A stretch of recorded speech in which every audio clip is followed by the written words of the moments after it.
aí, sim, o João Cláudio já deu todo o panorama, e aí o que acontece? A União Soviética ela entra na Manchúria, porque, para quem não sabe, e que pode até ver isso, tem um filme, O Último Imperador, de Bertolucci, que mostra a história do último imperador chinês, e ele se transformou no imperador títere na Manchúria, com o nome de estado de Manchukuo, que os japoneses estabeleceram.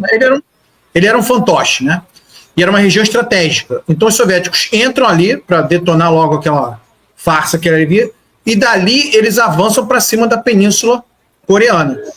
Os Estados Unidos, obviamente os aliados que não são tolos, o que eles fizeram? Eles fizeram um desembarque pela região sul da Coreia para dividir ao meio, para não deixar que os soviéticos entrassem totalmente.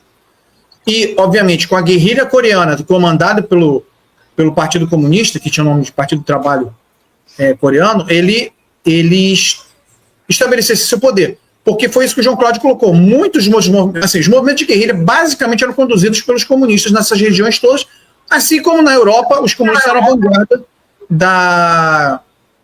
do movimento de resistência à ocupação.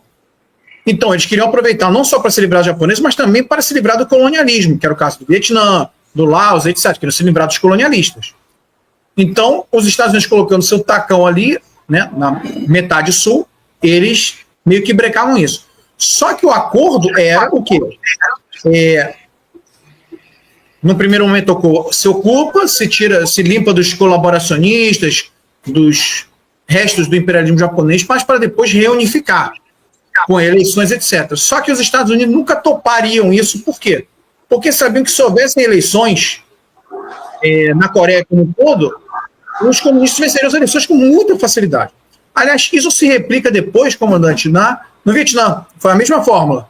Vietnã do Sul, Vietnã do Norte, e declarações, inclusive registros documentados nos arquivos norte-americanos, onde os generais falavam: se a gente permitir que haja eleições livres, os comunistas vão levar com 80% dos votos. Então, basicamente isso. Então, acabou se estabelecendo o governo comandado por Kim Il-sung no norte, na região norte, acima do Paralelo 38. Claro que o Paralelo 38 é uma referência que existe, mas nem se foi com tanta precisão. E a região sul, que aí ficou com um presidente títere estabelecido pelos Estados Unidos. E aí títere mesmo. Aliás, é bom lembrar que assim, na Coreia do Sul você teve ditadores se revezando praticamente até a década de 80. Eu me lembro que eu era garoto e lembrava que se na televisão se falava golpe, ditadura, fecha isso, fecha aquilo. Então a Coreia do Sul... O Syngman Rhee, ele passou a maior parte da vida dele nos Estados Unidos, né? Sim. Nem então, não sabia coreano direito. Não existia uma democracia, nem sequer do ponto de vista liberal no sul da Coreia. Então o que acontece? Aí os soviéticos se retiraram, aí é preciso destacar, os soviéticos se retiraram do que seria a Coreia do Norte, foram embora, até porque a fronteira era com a China, a gente tinha que fazer lá. Se retiraram, e nesse meio tempo a China teve sua própria guerra civil, que determinou a vitória do Partido Comunista Chinês. O Chiang Kai-shek foge para Taiwan, e aí para Taiwan, que eles, né, cujo nome oficial é República da China, se reivindicam como a verdadeira China. E aí você tem a consolidação do poder nos dois lados. Só que o que acontece? Começa a haver atrito, luta pela reunificação, que desemboca com as tropas da Coreia do Norte ultrapassando o Paralelo 38 para reunificar o país. É exatamente isso que o comandante está mostrando. Basicamente, em poucos meses, para a gente ver como é que era o estado de espírito lá no Sul, em poucos meses eles praticamente eles ultrapassaram o seu e praticamente chegaram quase a ocupar a península toda, os norte-coreanos. Por quê? Porque a população local apoiava, porque o exército sul-coreano era totalmente desmoralizado, era um exército de marionetes, basicamente, e o que havia de tropa norte-americana não conseguiu resistir.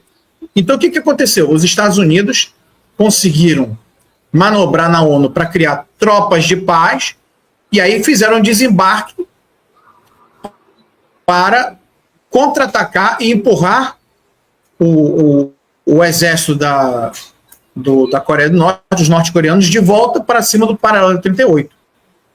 Né? Então foram necessários centenas de milhares de soldados, mas aí tinha dos Estados Unidos, Austrália, dos nacionalistas de Taiwan, Inglaterra, etc., todos nesse esforço, né, que supostamente seria de paz, mas não era isso. E aí, em um determinado momento, que a gente não vai entrar aqui nos detalhes, eles conseguem chegar a Pyongyang, ou seja, aí eles fazem o reverso, eles avançam e se aproximam do rio Yalu, que é a fronteira natural entre a China e a Coreia do Norte. E os chineses avisam, se chegar aqui perto, a gente vai entrar no combate, vai entrar no conflito. Eles chegaram porque o general MacArthur, que era o comandante das tropas norte-americanas, sempre teve o desejo de destruir a China, de destruir tudo, né? E aí, fazendo um parênteses aqui, né, o general MacArthur, que também é muito declamado, né, comandante, assim, o general MacArthur é um grande ídolo aí da historiografia ocidental, mas poucos falam que ele saiu corrido das Filipinas quando o Japão atacou os Estados Unidos, fugiu e abandonou suas tropas. Vários soldados norte-americanos foram capturados e outros caíram na guerrilha quando as Filipinas foram ocupadas. O MacArthur, né? Então, ele não foi a grande figura da Guerra no Pacífico, foram outras figuras. Mas, enfim, ele tinha ambições políticas, era um cara que tinha conexões políticas, etc. Então, ele foi para cima e aí os chineses entraram na guerra. No que eles entraram na guerra, os chineses tinham, primeiro, a experiência da guerra civil e da guerra contra os japoneses, e tinha uma quantidade enorme de soldados, né? Tinham disponibilidade de milhões de soldados, né? 1 milhão de soldados chineses entraram voluntariamente, inclusive eram voluntários que resolveram participar para ajudar os seus vizinhos e irmãos coreanos. E tinham um misto de armamento norte-americano, que foi obtido durante a época que foi fornecido ao Chiang Kai-shek na luta contra os japoneses, e armamento que os soviéticos já tinham lhes dado também.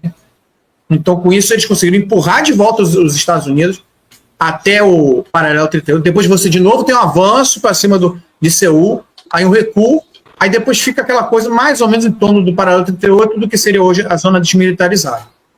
Então, aqui não é o tema, assim, a gente falar especificamente dos combates, a gente pode falar várias coisas, mas foi uma guerra muito sangrenta, né, com 2 a 3 milhões de civis mortos, né, com você teve centenas de milhares dos dois lados de militares, mas é preciso destacar que a quantidade de bombas que os Estados Unidos jogaram na Coreia do Norte foi uma coisa assim absurda.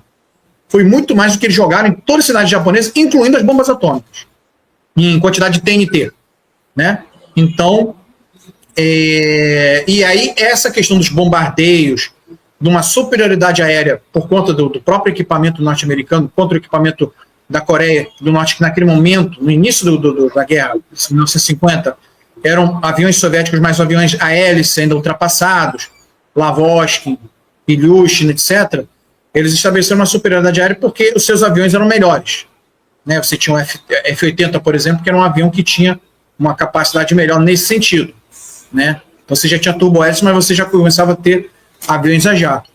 Porém, como nós vamos falar, eu acho que eu vou passar a bola para o João Cláudio, tudo isso muda de figura, e aí por isso que a Coreia se torna um ponto de virada no que é a guerra, a batalha aérea, por conta do que aí da entrada de equipamento soviético na guerra.